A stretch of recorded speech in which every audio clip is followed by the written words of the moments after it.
region has paid a visit to the Ministry of Finance to assess how Uganda is progressing and listen to challenges being faced.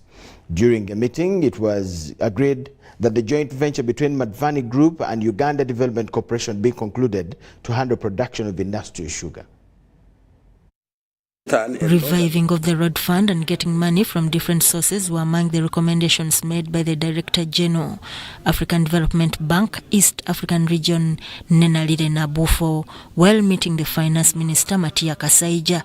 The joint venture between Madvani Group and the UDC, Uganda Development Corporation, also should be concluded as quickly as possible.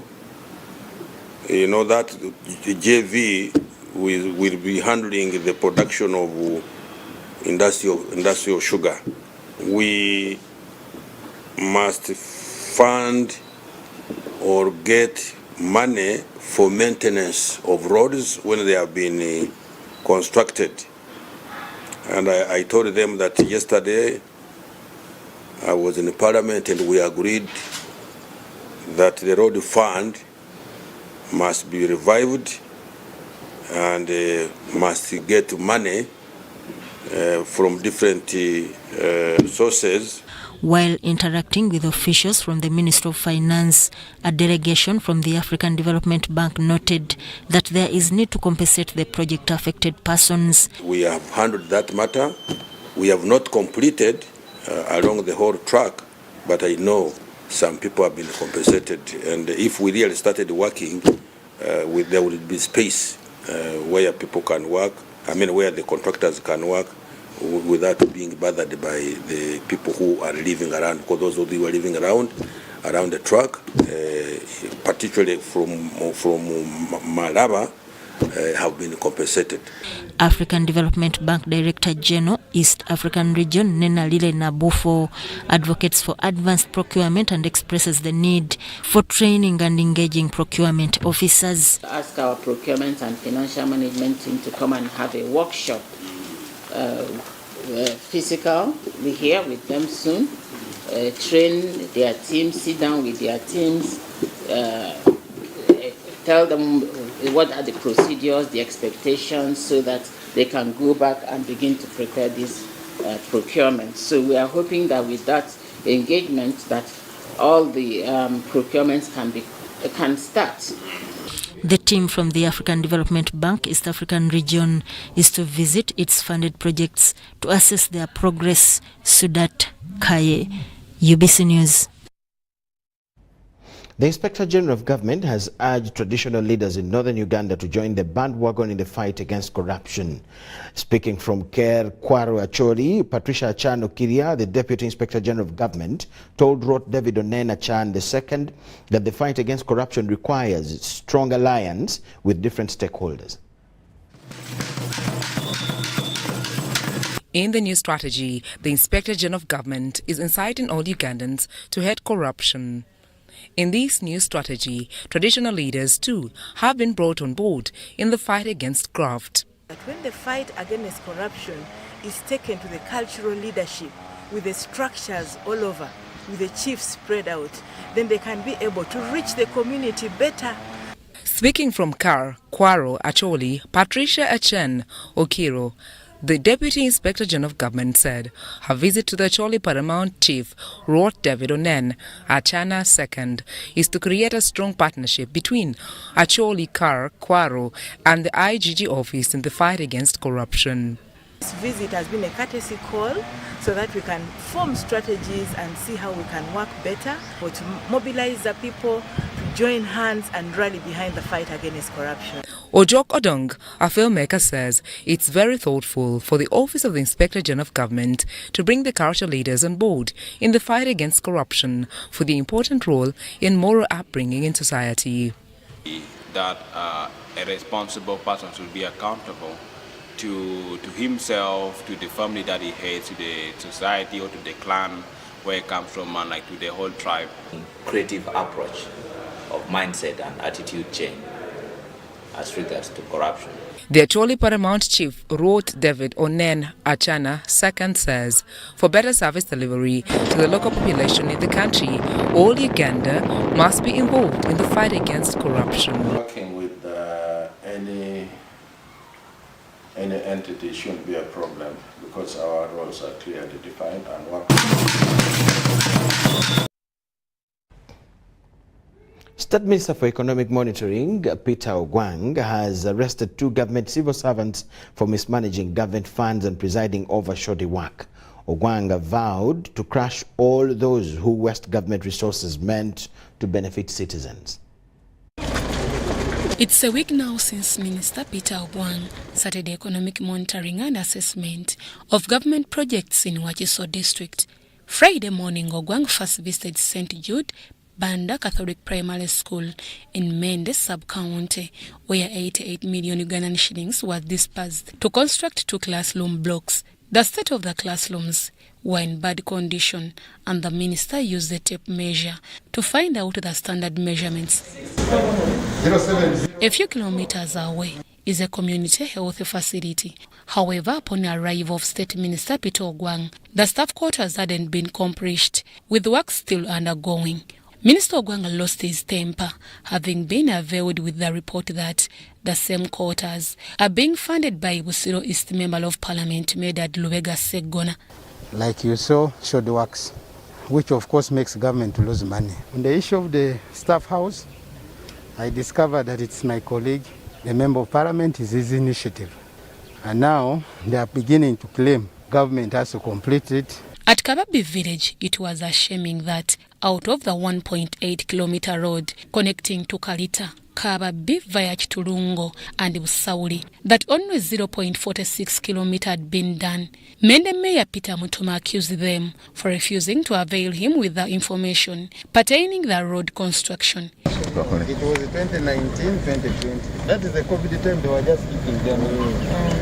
Nenjogera ne chief eroba mitanga Shenoga nanga anti chairman ebete bikukwata ko shanje byakola ki byagwa. In the same location is St. Timothy Kababi Bulondo, where poor workmanship was visible, with the school having no water tanks. Ogwang proceeded to the site where Wakiso Town Council headquarters and the market had to be constructed. However, here everything seemed to be messed up as the facilities were not completed. Over 7,000 million Ugandan shillings had been spent on the market, with 400 million spent on compensating the residents and 300 on construction. 150 million they are talking about, it is their money. They collect from themselves. Nga abasuubuza abawansi tetuzisobola ina okusasula miliyoni 5.6 ow'ennyaanya atandikibwako. The complaint she has raised is one which has made the Minister of Trade and Industry to put up a standard rate which should be levied on some of these charges. Wakiso Town Council Clerk Livingstone Kasibante sweated the plasma as he was tasked to explain the expenditures for the facilities. What is the total value of the contract? You tell me, Town Clerk. It was 3.5 billion. For how many years? It was supposed to be 2 years. Monitoring this went as far as Wakiso Health Center 4, where a modern shelter had to be built. But what one witnessed was equally similar to a dusty floor, prompting the arrest of the structure engineer, Ewan Sebugwao. Wakiso Town Council Clerk Livingstone Kasibante couldn't escape. He was arrested for poor workmanship and shadow works on the town council hall at a budget of 49 million Ugandan shillings allocated for the structure. Livingstone Kasibante was ordered to sit on the patrol truck at Chikade village in Namusera sub-county. Minister Peter Ogwang was shocked to learn that 75 million released for construction of 5 modern boreholes, none existed. It was not different in Mende, where funds were dispersed for water and environment project meant to benefit people with disability, as 10,000 litre tank was given to them instead of a 20 litre tank. At the end of this week's inspection, 10 civil servants have been arrested for mismanaging government funds and shadow works. As the head of State House and Corruption Unit, Brigadier General Henry Isoke highlights. It is not a one-man war. It is not just for the State House and Corruption Unit. It is a constitutional obligation for every citizen to ensure that crime is resisted and reported. Deborah Namamonde, Ivan Juko, UBC News. A number of government-aided schools in Teso sub-region are struggling in poor environment. Their roofs blown off by hailstorms. In sub-schools UBC visited, learners were found attending class under mango trees. Alem Primary School is among the government-aided schools in Kabaramaido district that are grappling with limited space after the roofs were blown off by hailstorm. These schools need classrooms. Without classrooms, there is nothing we are doing for the children. Teachers is the other, but at least we have had a benefit of teachers this year. But classrooms have remained a deficit for the last maybe 3 years for Kabaramaido. Arua Seed School, located in Arua Sub-County, Kabaramaido district, is also a victim of the stormy rainfall that hit Teso sub-region. Where you are seeing there is where we had a temporary structure in which we had 3 classrooms where our students were studying. Unfortunately, wind came and blew it off in the middle of the month of April. During the optional lessons in this school, this grass-thatched neighboring church becomes a relief to students seeking for shelter. Because some students have to go for fine art, others are going for another subject at the same time, so some students go there. And when it is raining, when the classes are being used, those students who don't attend optional classes go and take shelter there. Besides that, in Kalaki district, Kalaki Senior Secondary School is overwhelmed by students seeking to be enrolled in the boarding section amidst crisis of limited accommodation. The moment is boasting of having 2 blocks for hostels, one for girls and the other for boys. However, they are inadequate, more so with the so much rush by many parents wanting their children to stay in school. The calamity caught the attention of the Ministry of Teso Affairs under the Office of the Prime Minister that quickly conducted assessment visits to the affected schools. Following the visits, some of the affected schools received over 200 pieces of iron sheets for rehabilitation. We partner with those schools. They do what they can, especially constructing the walls. Then we help them with iron sheets. We've done this in Kapelebyung. Today we are doing it here. Tomorrow we will be doing it in Kalaki. We've also helped, partnered with churches and helped them with iron sheets like we are doing with the mission, the new mission of Katine. We are doing that. So this is support from OPM. Both local leaders and residents hailed government through the Ministry of Teso Affairs for the quick response. Dorcas Kimono and Joseph Okowu, UBC News. Locals of Wambara Sub-County Rukunjiri District have partnered with Compassion International to build a water project powered by solar power that will support 8 villages with 8 tap stands in Wambara Sub-County as a way of promoting hygiene and clean, safe water accessibility in the community. Police of Wambara Sub-County in Rukunjiri District have been facing challenges of accessibility of clean and safe water, and efforts to construct shallow wells have not been yielding enough water supply to the community. The people who have grown in Wambara and born in Wambara have been experiencing this same problem. I myself, I tried to set up a lot of shallow wells for the people because the problem of water has been a problem with us. And I decided to build a lot of shallow wells for people. However, with the partnership of Compassion International, the problem of trekking long distances in search of clean and safe water is now a story of the past. Victor Byamugisha is the project director. Compassion International says the project to deliver clean and safe water costed them 200 million. Our pump can do 3,000 liters per hour. That is where we set it, so that we don't overstress it. Good, reliable water which they can use without a lot of pollution. Therefore, This water project has the capacity of supplying 18,000 litres of water per day, but Byamgisha was quick at appealing to community members to guide the project for sustainable longevity. Lake Wamala is among the freshwater bodies in Uganda and the sprawling leafy green wetlands that are a habitat to birds, reptiles and fish species such as catfish, tilapia and mudfish.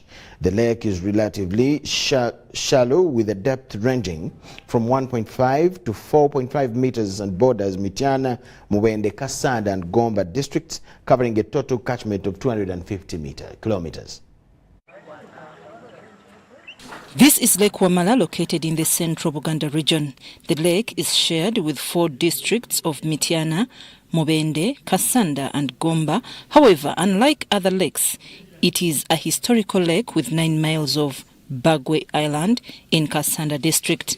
Lake Wamala, with its fresh water, contains wetlands that are home to many endangered species like birds, reptiles, with various types of fish species like catfish, tilapia and mudfish. This has an interesting history of disappearing and reappearing. It first disappeared in 1940 and resurfaced in 1949. In 1992, dried up and disappeared. Come 1997, the lake resurfaced during the famous El Nino rains to date, but with a lot of mystery surrounding its existence. Its name from the last king of the Chase dynasty, who disappeared at Lubaja fishing village at a place called Nachegalika. We have 3 major commercial fish species, tilapia, catfish and the African lungfish.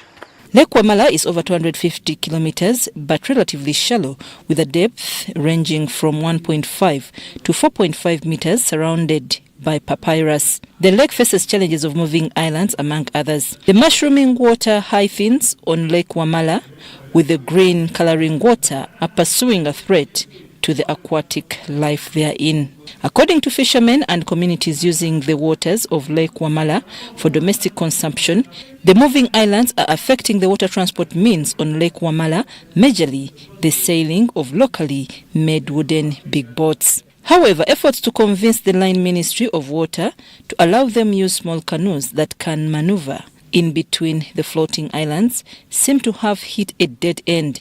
This dilemma on Lake Wamala has claimed scores of lives on this water body.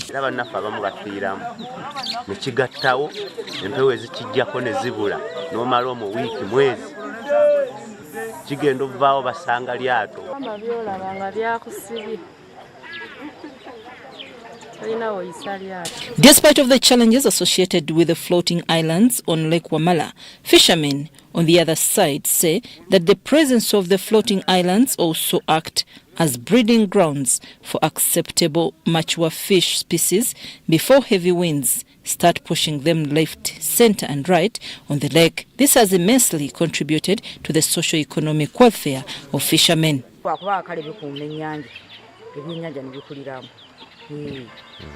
Kati kyekirungi kyabyo bibi ate nga birungi kwakati kuffe bibi ate ku byennyanja birungi kabeera naye bikomawo waneeno nga tutandika okukolakolamu era waneeno eba tebiriwo waneeno tewabawo mukono eba nsiko ebikomawo nga nabo bakomawo. Like other fishermen operating on other water bodies whose operations and livelihood has been affected by marine police operations to crack on illegal fishing methods, the fishing business on Lake Wamala will not be spared, according to a notice from the Marine Police Unit, putting them on notice of cracking down on their fishing activities starting with June 2022 in full gear. However, as police and other sister security agencies prepare to weigh in on fishing activities on Lake Wamala. The fishermen here are requesting government to suspend the operation to enable them comply to the set rules and regulations governing the fishing industry.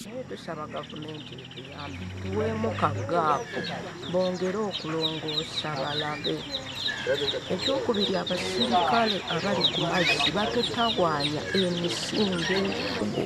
Ate tuwulira agenda kusibawo atulekere ennyanja tusobole okufunamu ak'okulya. Tetulinaamu we tujjako akulya olw'ensonga. Tetulina bibanja. During the tour of Lake Wamala, we visited landing sites of Katiko, Gombe, Butebi, Karyankoko, Kimuli, Lusarira. Here we found fishermen had just returned from the lake and we are selling favorite fish species to fishmongers in communities.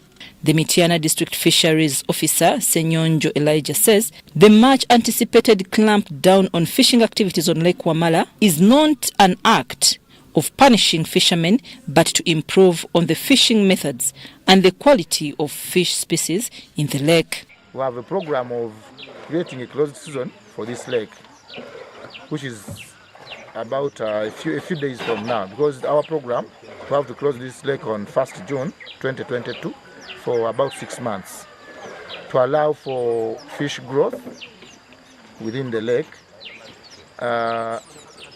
We have engaged fishermen and we are working with them to remove illegal gears, which has the same objective as closing the lake. So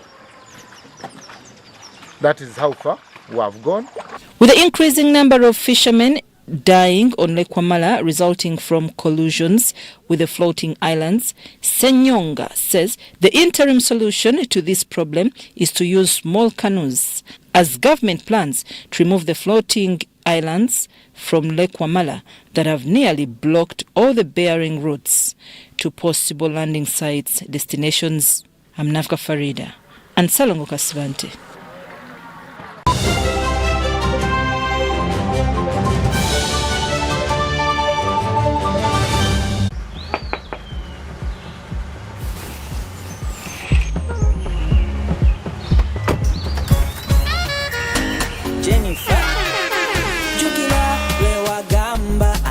Have waka, you bust the ice through me about my waka. Now come and see for yourself, see my waka that I got with Momo Nyabo.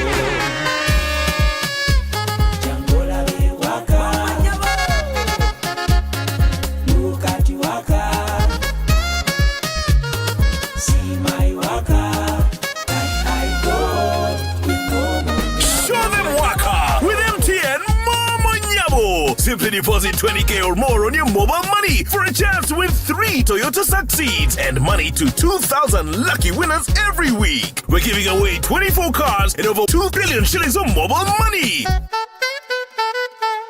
Football packages, great entertainment, sports, the local content, telenovela, the movies. There is something for everybody. Go TV. This is where great stories live. Get the best entertainment for any budget. With GoTV, you will have great entertainment for as little as 13,000 Uganda shillings per month. GoTV, great stories. Zidiwano. GoTV Uganda. Love it. Get connected today with the My Airtel 4G smartphone and enjoy free data for 1 whole year worth 86,500 Uganda shillings. That's free 2 GB for the first month and free 1 GB for the next 11 months at only 250,000 Uganda shillings with free data for 1 whole year worth 86,500 shillings, making the effective price of the 4G phone 163,500 shillings only. Airtel, the smartphone network. Do you hear it? Do you see it? In Uganda, Tanzania. That's the sound of business in a developing economy. For UBC News, Charlotte Amuge in Kampala.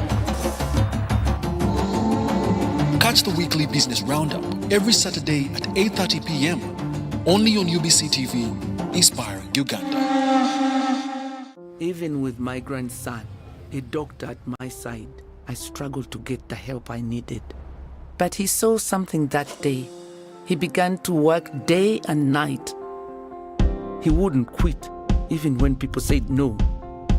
He wouldn't stop fighting. He knew something had to change, and his vision was bigger than anyone could imagine. He made it possible to receive quality medical services anywhere in Uganda by simply using a phone. This is a story of a regular Ugandan just like you, who harnessed the power of technology to provide a solution for us. How about you tell us your story? UG needs more of you. To share your story, visit airtel.co.ug/UG needs more of you or call or SMS 162. Airtel, the smartphone network.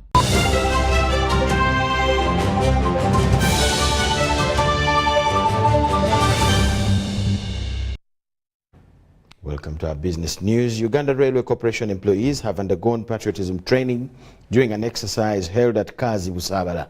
The 5-day patriotism training attracted over 81 participants, as we see here.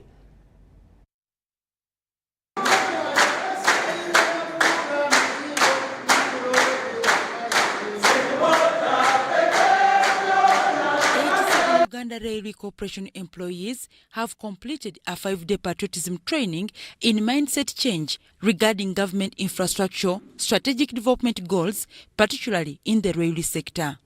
The Director Transport at the Ministry of Works and Transport, Kajuna Benon Mwebaze, officiated the pass out. The patriotism training comes at a time when the corporation is undergoing infrastructure development, especially the rehabilitation of Kampala-Malaba Railway Line, Tororo-Gulu Railway, and Gulu Logistic Hub, among others. The government so far has invested in about 198 billion for the last 2 years. Now, projects which are in the pipeline for railways are actually very many. One, we are rehabilitating the Kampala-Malaba Railway Line. We are rehabilitating the Tororo-Gulu Railway Line. We have constructed the Gulu Logistics Hub, and this hub is mainly meant for consolidating the cargo, which is coming from DRC, coming from South Sudan, consolidating the Gulu Logistics Hub. Benoni Mwebaze says the training is in consonance with the rehabilitation of the corporation's facilities, especially better customer handling and appreciation of government's strategic installations. This is now changing the mindset of the staff of URC so that they can be able to do performance.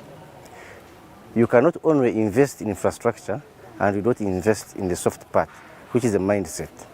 The Managing Director, Uganda Railway Corporation, Stanley Sendegea, says 350 employees have been trained in mindset change to align them with government plans to transform the railway network. So when you are putting money in such an environment, you have to be very careful. So we are helping ourselves to align the employees to the intentions of government. So this patriotism participation on our part is to help us understand what is the journey of the government of Uganda, what are the government's plan and what is expected of us. An Assistant Commissioner in charge of education at the National Secretariat for Patriotism Clubs, Office of the President, Beatrice Bananuka, says a lot has been taught and there will be a change in the corporation employees. So when we come for such trainings, we focus on core values of our country, the ethical values that we wish every citizen would cherish. So core values like honesty, integrity, time management, core values like loving one another, being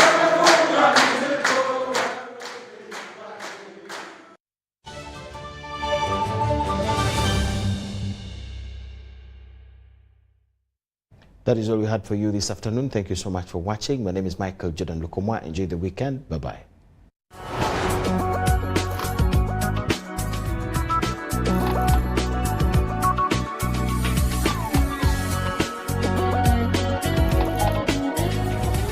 Even with my grandson, a doctor at my side, I struggled to get the help I needed. But he saw something that day. He began to work day and night. He wouldn't quit, even when people said no. He wouldn't stop fighting. He knew something had to change, and his vision was bigger than anyone could imagine. He made